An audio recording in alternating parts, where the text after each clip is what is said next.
I had been looking forward to my 18th birthday for months. It was supposed to be a milestone, a celebration, a day when I would finally feel like an adult.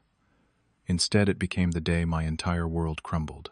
The house I grew up in, the one my real dad built with his own 2 hands, the one filled with memories of happier times, was no longer my home. I still remember the cold look in my stepfather Frank's eyes when he said those words that changed everything. The worst part, my own mother stood beside him silent, as I was forced to pack my bags and leave. Before I tell you what happened next, let me know where you're watching from. Hit that like and subscribe button if you've ever felt betrayed by someone who was supposed to care for you. My story really begins 8 years before that fateful birthday. I was 10 years old when my dad James died in a car accident. He was everything to me. A successful real estate developer who built our beautiful 2-story colonial home in one of the nicest neighborhoods in Boston. Despite his busy schedule, he always made time for me. Every Saturday morning we would go fishing at the lake just outside of town, and those remain some of my most cherished memories. Dad was the kind of father who taught me how to throw a baseball, helped with my science projects, and told the best bedtime stories. He had this infectious laugh that could fill the entire house. When he passed away so suddenly, it felt like all the warmth and color drained from my world overnight. My mom, Sarah, took it hard. She fell into a deep depression for nearly 2 years. I remember trying to be strong for her, making her toast in the mornings before school and leaving little notes to make her smile. Gradually, she started to come back to life, returning to her job as an elementary school teacher. Things were starting to feel somewhat normal again. Then Frank entered the picture. Mom met him at a school fundraiser when I was 12. He was a financial advisor, always dressed in expensive suits with not a hair out of place. At first he seemed perfect. He brought flowers for Mom, took us both to nice restaurants, and even came to my basketball games. Looking back, I can see how calculated it all was. 3 months after they started dating, Frank moved in. 6 months later, they were married in a small ceremony. I remember feeling uneasy during the wedding, but I pushed those feelings aside because my mom was smiling again. Everything changed once the honeymoon was over. Frank started showing his true colors. The first sign was when he moved his prized golf trophies into the living room, replacing the family photos my dad had carefully arranged. When I mentioned it to Mom, she just said, "We need to make room for Frank in our lives, William." Frank had a son from his previous marriage, Thomas, who was 2 years older than me. Thomas would visit every other weekend, and the difference in how Frank treated us was like night and day. Thomas got new sports equipment, the latest video games, and constant praise. I got criticism, chores, and comparisons to Thomas. "Why can't you keep your room clean like Thomas?" Frank would ask. "Thomas is on the honor roll. What happened to your math grade?" The comparisons were endless and exhausting. By the time I turned 15, our relationship had deteriorated completely. Frank controlled the finances with an iron grip. If I needed new shoes for school, it became this whole production where I had to justify the expense, while Thomas got new Jordan sneakers without even asking. The worst part was watching my mom slowly change. She began to defer to Frank on every decision, big or small. When Frank and I argued, she would either stay silent or take his side.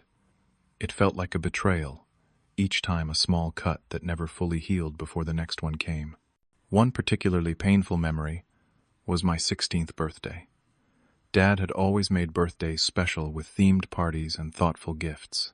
That year, I had asked for driving lessons, a reasonable request, since most of my friends were already learning. Frank shut it down immediately. "Driving lessons are expensive, and insurance for teenage boys is through the roof," he said at dinner. "Besides, you can use the bus like everyone else." But Dad promised he would teach me when I turned 16, I argued, feeling my voice crack with emotion. He put money aside specifically for this. Frank's face hardened.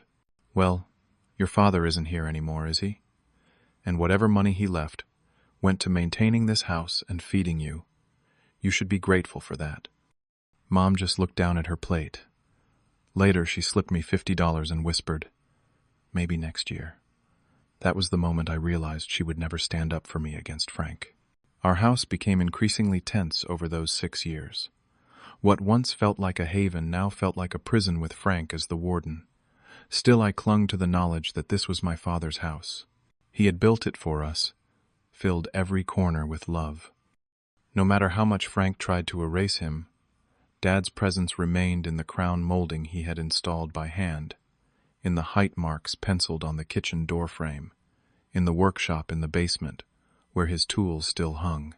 I counted down the days until I would graduate high school and hopefully leave for college, where I could escape Frank's constant criticism and my mother's disappointing silence. Little did I know that Frank had other plans for my future. The morning of my 18th birthday started like any other day. No special breakfast, no balloons, no wrapped presents on the table. Mom rushed out early for a teacher's meeting, barely pausing to say, "Happy birthday, William. We will celebrate this weekend." Okay, I had planned a small get-together with my 4 closest friends that evening. Nothing wild, just pizza and video games in the basement. When I mentioned it to Frank over breakfast, his response was predictable. "On a Thursday night? Absolutely not. Some of us have to work in the morning," he said, not looking up from his financial newspaper. "It is just a few friends, and we will not be loud, I promised, trying to keep the desperation from my voice. The answer is no. You are not a child anymore, William. Birthday parties are childish." He folded his newspaper with a decisive snap. "Besides, we are not wasting money on pizza for your friends. If they want to eat, they can do it at their own homes." I spent the day at school receiving birthday wishes from friends and teachers, which only highlighted the lack of celebration at home. After school, I decided to pick up a small cake from the grocery store with money I had saved from my part-time job at the local hardware store. If Frank and Mom were not going to make my birthday special, I would do it myself. When I got home, I found a note from Mom saying she would be late due to a parent-teacher conference. Frank was already there watching television in the living room with a glass of his expensive whiskey. "I got myself a cake," I announced, setting it on the kitchen counter. "Would you like a slice?" Frank glanced at me with that dismissive look I had grown so accustomed to. "No thanks. Your mother and I are watching our sugar intake." I cut myself a slice and sat at the kitchen table alone, scrolling through birthday messages on my phone. An hour later, Mom finally arrived, looking tired but carrying a small wrapped package. "Sorry I am late." "Happy birthday, sweetheart," she said, giving me a quick hug and placing the gift in front of me. It was a watch, nothing fancy but thoughtful enough. "Thanks, Mom," I said, genuinely appreciative of the effort. Frank joined us in the kitchen, pouring himself another whiskey. "Now that you are 18, we need to talk about your plans," he announced. I had been waiting for this conversation. I have been looking at state colleges. My grades are good enough for a partial scholarship, and I can work part-time to help with expenses. Frank scoffed. "College? With what money?" I thought. "Maybe the money Dad left," I said hesitantly. Mom had occasionally mentioned a small fund my father had set up for me, though details were always vague. Frank's face turned an alarming shade of red. "That money is long gone. Your father left your mother with a mountain of debt, and whatever was left has gone to keeping a roof over your head and food in your stomach for the past 8 years. This was news to me. Dad was successful. He owned his business. How could he have been in debt?"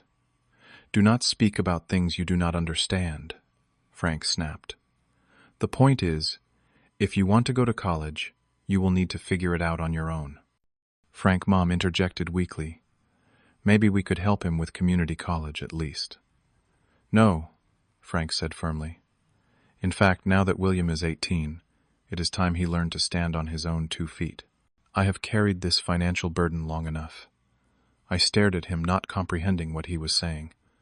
"What do you mean?" "I mean," Frank said, leaning forward, "that it is time for you to move out. I have taken care of you long enough. You are an adult now, and adults pay their own way." The words hit me like a physical blow. I looked at my mother in disbelief, waiting for her to object, to defend me, to say something, anything. Instead, she looked away and quietly added, "You need to grow up, William. We cannot support you forever. You are kicking me out. On my birthday. My voice sounded distant, as if it belonged to someone else. Consider it your final gift from us, Frank said with a cruel smile. A push into adulthood. You have until tomorrow morning to pack your things. The rest of the evening passed in a blur of shock and heartbreak. I went to my room and mechanically began stuffing clothes into my old duffel bag, tears streaming down my face. How could this be happening? Where would I go? What about finishing high school? I still had 3 months until graduation. At one point, Mom came in and sat on the edge of my bed. Frank is right, you know. You need to learn independence. It will be good for you. How is making me homeless? Good for me, I asked, my voice breaking. Did Dad really leave nothing for me? Not even enough to help with college? A strange expression crossed her face, something between guilt and confusion.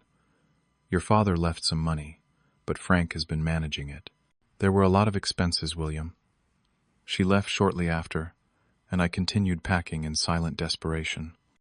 Around midnight, I had gathered the essentials, my clothes, laptop, and a few framed photos of Dad and me. I took one last look at my childhood bedroom, then walked downstairs with my bags. Frank was waiting by the front door, keys in hand. I need your house key, he said, holding out his palm. As I dropped it into his waiting hand, I caught a glimpse of satisfaction in his eyes. He had won. After 6 years of tension, he had finally found a way to remove the last trace of my father from this house. I called my friend Jake, whose parents agreed to let me stay with them temporarily. As I walked out the door into the cold night air, I heard it lock firmly behind me. In that moment, I felt utterly alone and betrayed not just by Frank, but by my own mother, who had chosen her new husband over her only son. I spent that first night on Jake's couch, too stunned to process everything that had happened.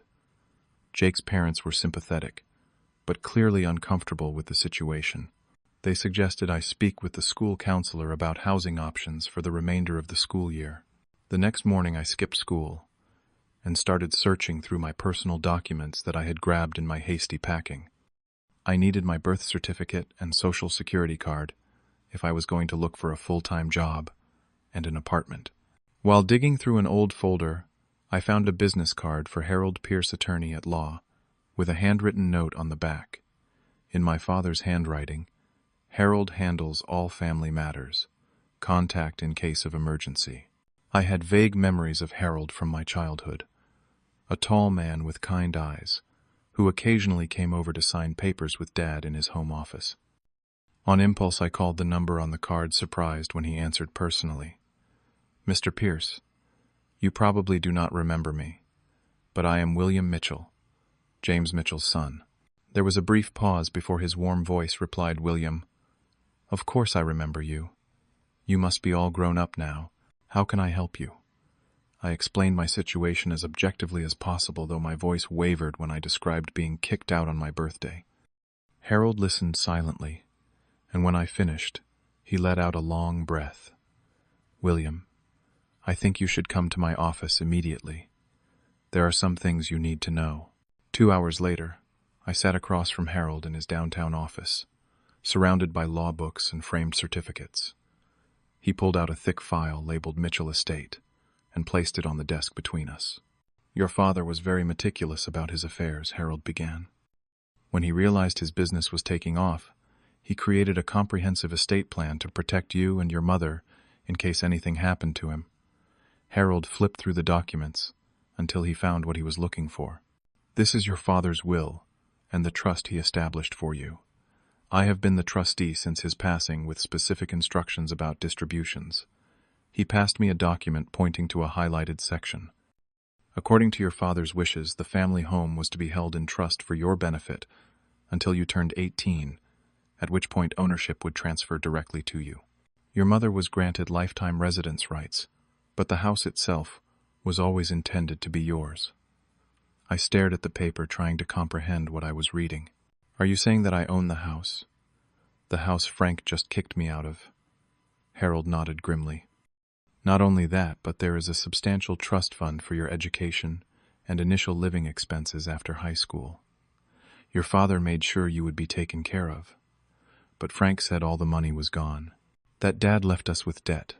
My mind was spinning. That is categorically false, Harold stated firmly.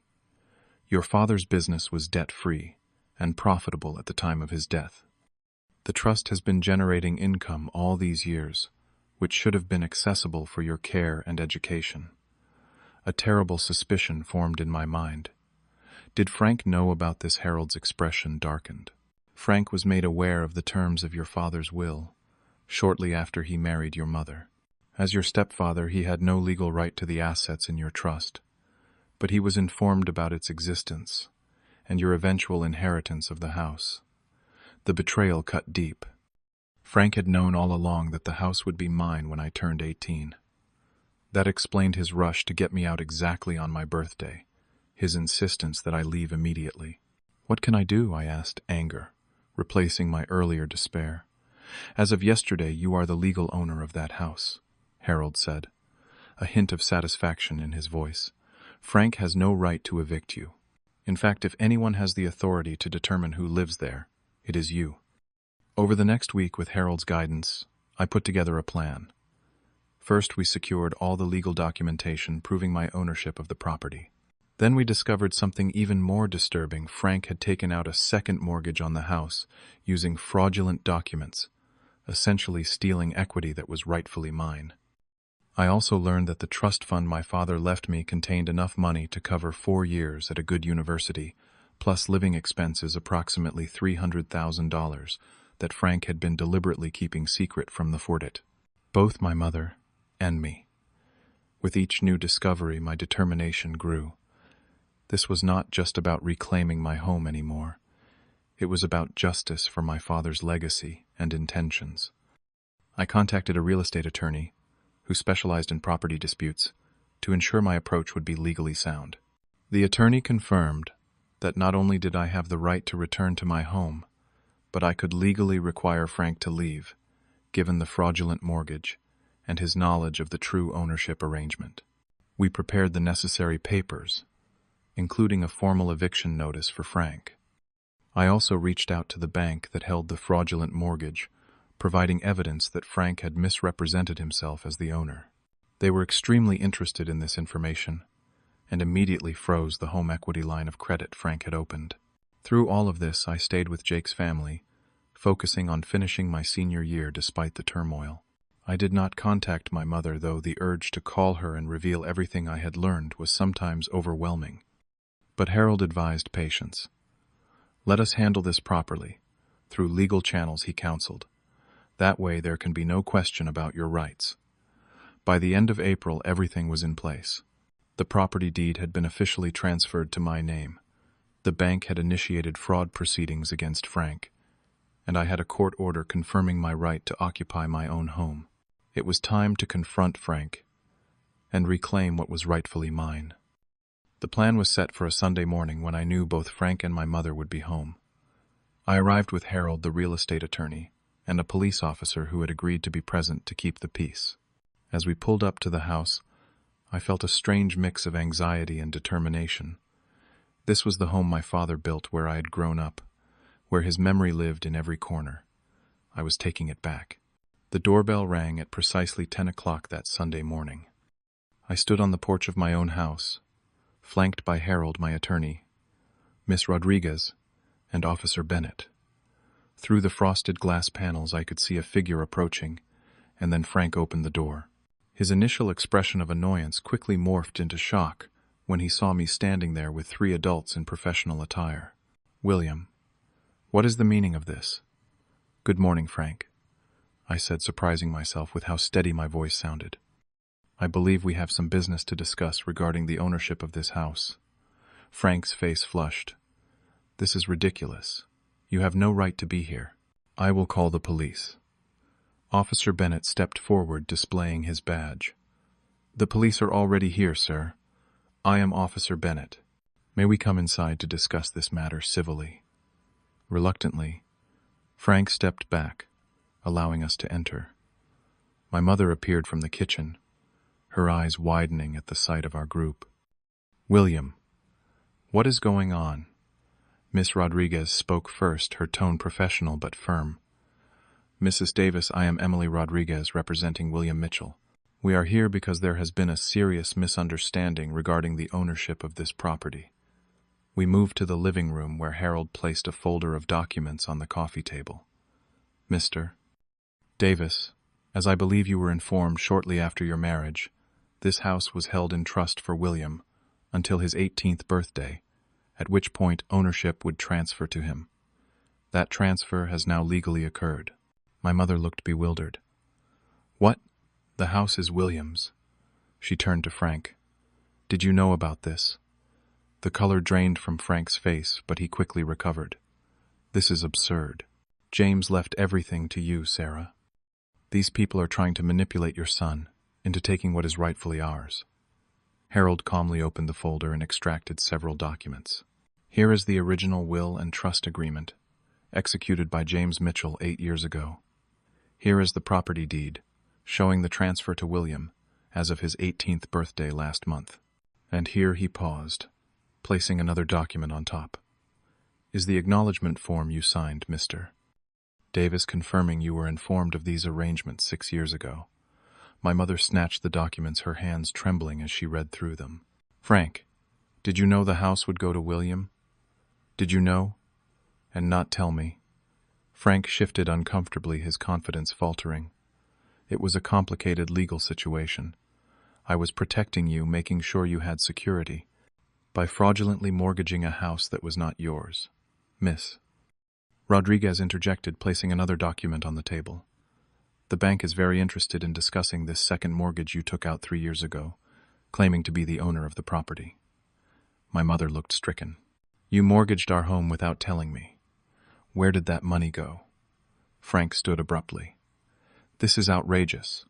I have been providing for this family for 6 years, while this ungrateful boy contributed nothing. Whatever I did was for our benefit." "Our benefit?" I finally spoke up. "You mean your benefit? And what about the trust fund? My father left for my education. The $300,000 you have been hiding from us." My mother gasped, tears filling her eyes. "Frank, please tell me that is not true." The look on Frank's face told us everything we needed to know. Officer Bennett stepped forward. "Sir, I suggest you remain calm. These are serious allegations with documented evidence." I took a deep breath and delivered the statement I had rehearsed countless times. "Frank, as the legal owner of this property, I am exercising my right to determine who lives here. I am asking you to vacate the premises within 24 hours. You cannot do this." Frank shouted, his composure completely gone now. "This is my home." "No," I said quietly. "It is my father's home which he left to me. You have 24 hours to pack your belongings and leave." "Mom." I turned to her, seeing the confusion and hurt in her eyes. "You have the right to stay as per Dad's wishes, but that is your choice to make." Frank turned to my mother, desperation in his voice. "Sarah, you cannot let him do this. We are married. You have to stand by me." My mother looked from Frank to me, then back to the documents in her hands. "You lied to me for years. You took out a mortgage without my knowledge. You kicked my son out of his own house." Her voice grew stronger with each statement. "I think you should go, Frank. Now." What followed was chaos. Frank alternated between pleading with my mother, threatening to sue me, and calling Harold every name in the book. Thomas, who had been upstairs, came down to find his father in a full-blown meltdown. Eventually, Officer Bennett suggested that Frank leave immediately to cool down and return the next day for his belongings. After they left, my mother and I sat in stunned silence. Finally, she reached for my hand. "William, I am so sorry. I had no idea about any of this. Frank told me your father left us with debts, that he was supporting us, that the house was at risk without his financial management. He lied to both of us," I said, still processing everything that had happened. "He knew the house would be mine when I turned 18. That is why he was so eager to get me out exactly on my birthday. The next few weeks were difficult but healing. Frank moved out as required, though not without making threats about contesting the will and suing for the value of improvements he had made to the house. Harold assured us. These threats were empty, especially given the evidence of fraud we had uncovered. My mother and I had many long, painful conversations about the past 8 years. She had been manipulated by Frank in ways neither of us had fully understood, isolated from friends and family, made financially dependent. The strong, confident teacher I remembered from my childhood had been gradually diminished under Frank's controlling influence. "I failed you," she admitted one evening, as we sorted through some of Frank's abandoned possessions. "I should have protected you. I should have questioned Frank when things did not add up. We both got fooled," I replied, finding it easier to forgive her than I had expected. "But we get to start over now." With access to my trust fund, I enrolled at the state university that fall, commuting from home to save money. My mother and I established new boundaries and slowly rebuilt our relationship. The house began to feel like a home again, as we removed traces of Frank and restored some of my father's original touches. I later learned that Frank had accumulated substantial gambling debts, which explained the second mortgage and his desperate need to control my inheritance. Thomas reached out to me several months later, apologizing for his father's behavior, and admitting that Frank had always been controlling and manipulative with him as well. Through this experience, I learned invaluable lessons about standing up for myself, about the importance of knowing my rights, and about the true meaning of family. My father had tried to protect me, even after his death, and in the end, his foresight had saved me from Frank's schemes. Today, 5 years later, I have graduated college and started my own small real estate development company, inspired by my father's legacy. My mother has returned to teaching full-time and rediscovered her passion for education. Our relationship is different now, more like friends than parent and child, but stronger in many ways. The house still stands as a symbol of my father's love and my own resilience. Sometimes I walk through the rooms and feel his presence not as a ghost, but as a foundation beneath my feet, supporting me as I build my own future. I learned that home is not just about ownership or legal rights. It is about belonging, about honoring the past, while creating your own path forward. Most importantly, I discovered that the best revenge against those who try to diminish you is not anger or retaliation, but success and happiness on your own terms. Have you ever had to stand up to someone who was trying to take advantage of you? Comment below and share your story. I would love to hear how you handled it and what you learned from the experience. If this story resonated with you, please like and subscribe to see more content like this. And do not forget to share with anyone who might be going through something similar and needs to know they are not alone. Thank you for listening to my journey. And remember, sometimes the most important thing you can do is trust your instincts and fight for what is rightfully yours.